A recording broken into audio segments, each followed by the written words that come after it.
In the quiet suburbs of Los Angeles, there lived a man who no one really knew much about. His name was Mohammed Bzik, a calm, bearded figure who kept mostly to himself. The neighbors would see him come and go, sometimes carrying small children, sometimes driving off to hospitals at odd hours. At first, no one paid much attention. But over the years, a strange pattern began to emerge. Every few months, there would be another ambulance outside his modest home, another small funeral. Whispers began to spread. People talked. Some said he adopted sick children. Others weren't so sure. "How is it," one neighbor murmured, "that every child that man takes in, dies?" Soon, curiosity turned into suspicion. People began to wonder who this man really was. Was he doing something wrong? Was something terrible happening behind those quiet walls? Eventually, someone decided to make a call. A police report was filed, anonymous, cautious, claiming that something felt off about that house.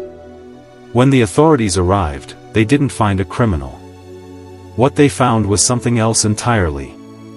Inside the small, aging home, there were no signs of harm, no traces of abuse. Instead, they saw medical equipment, oxygen tanks, monitors, feeding tubes, and hospital beds lined up neatly in the living room. And in the center of it all was Mohammed, sitting beside a little girl who couldn't speak, couldn't see, and couldn't move. He was gently stroking her hair, whispering softly, "It's okay, Habibti. I'm here." That day, the story changed forever. Mohammed wasn't a monster. He was a savior.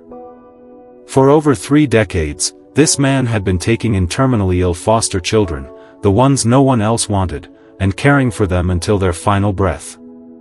These were children born with severe brain defects, chronic illnesses, and rare conditions that doctors said could not be cured. They had been abandoned by their families, left in hospitals, or rejected by other foster homes. But when everyone else turned away, Mohammed said yes. The truth hit the investigators hard.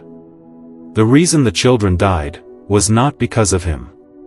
It was because their lives had already been marked by tragedy before they even arrived. Mohammed didn't bring them death. He gave them love before death. As the police and social workers learned more, they found out he had fostered more than 80 terminally ill children over the years. Each one was welcomed into his home, given warmth, care, and the feeling of being wanted. Most of them died in his arms. He buried them himself. And every time it happened, he cried alone. But he never stopped. Mohammed's story began long before anyone noticed him. Born in Libya, he came to the United States in the late 1970s to study engineering. He was young, ambitious, and hopeful. But soon, life took him in a direction he could never have imagined. In the early 1980s, he met Dawn, a compassionate woman who shared his quiet belief that life's purpose was to help others. Together, they decided to become foster parents. When social services asked what kind of children they'd be willing to take, most people requested healthy, easy-to-manage kids. Mohammed and Dawn chose the opposite. They told the agency, "Give us the ones no one wants." And that's exactly what they got. Their first child was terminally ill. Doctors told them she might not survive a few months. She lived for a year, surrounded by love, laughter, and care. When she passed away, Mohammed and Dawn cried for days. But instead of walking away, they opened their home again. And again. And again.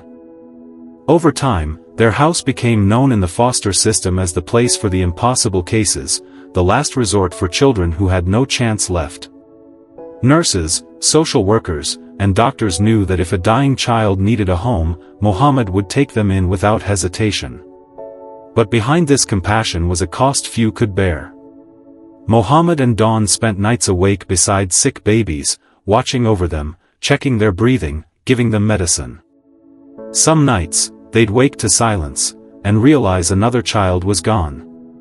When Dawn became ill years later, Mohammed cared for her the same way he had cared for the children. And when she passed away in 2015, his world fell apart. He was suddenly alone, his partner gone, his son grown, his house filled with the ghosts of children he had loved and lost. He could have stopped.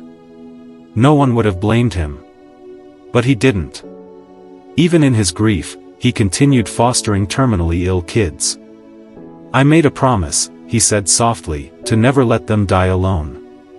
The story that had once begun with suspicion soon became a global inspiration. After a journalist from the Los Angeles Times wrote about him in 2017, his story spread like wildfire.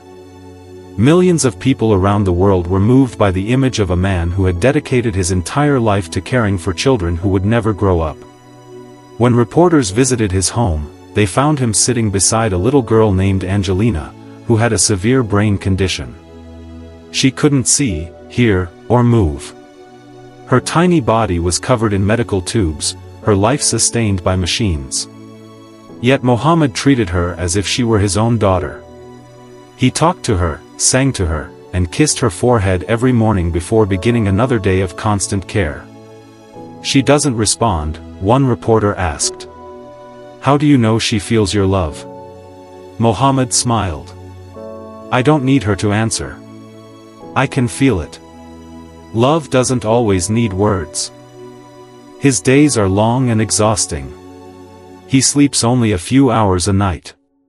Every 2 hours, he checks on the child, adjusts the equipment, and makes sure she's breathing. When he's not feeding or cleaning her, he's praying quietly, thanking God for another day. To him, every moment matters. "When you know a child might die soon," he said, "you learn the value of every second." People began donating money after his story went viral, but Mohammed didn't use it for himself. He used it to repair the house, buy better medical equipment, and make sure the children in his care lived with dignity. He still lives modestly, cooking his own meals, wearing simple clothes, and rarely leaving home. When you walk through his house, you can feel both sadness and peace. The walls are filled with photos of the children he has lost, each face frozen in time, a small reminder of love that once lived there. Their toys remain on shelves, untouched. He keeps them as memories, proof that they existed, that someone cared. Mohammed's neighbors, once suspicious, now call him a saint. They bring him food, help him with groceries, and some even volunteer to visit. The same community that once doubted him now admires him. He doesn't like to be called a hero. He says, "I'm not special. I'm just doing what any human should do." But what he does is far from ordinary. It's something few have the courage to do. He opens his heart over and over, knowing it will break again and again. He accepts pain willingly, so that someone else won't face it alone. Mohammed's faith is what keeps him going. Every time a child dies, he performs the Islamic funeral rites, buries them with care, and prays for their peace. He says, "I cry, but I am thankful. Because at least they were loved before they left this world." When he looks back, he doesn't remember the suffering. He remembers the smiles. The way one child once squeezed his finger. The sound of another child's laugh. The warmth of a moment that lasted too short. Those are the memories that stay.